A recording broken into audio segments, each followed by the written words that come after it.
Welcome back. Now, Claude output our document into 478 words, which was not what we wanted, and is something that you'll want to keep in mind. Now, there are no direct editing tools inside of Claude, and so everything that we want to do with the document, we will need to use prompts in order to do it. Claude does give us the split screen, so we can see what's happening in real time to our document as we ask for changes.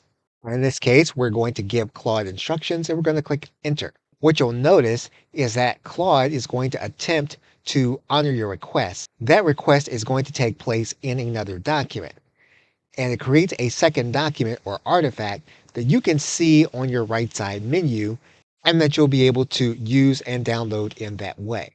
So while Claude does not necessarily give you direct editing tools, it does give you the artifact page, which allows you to see your content as you are making revisions.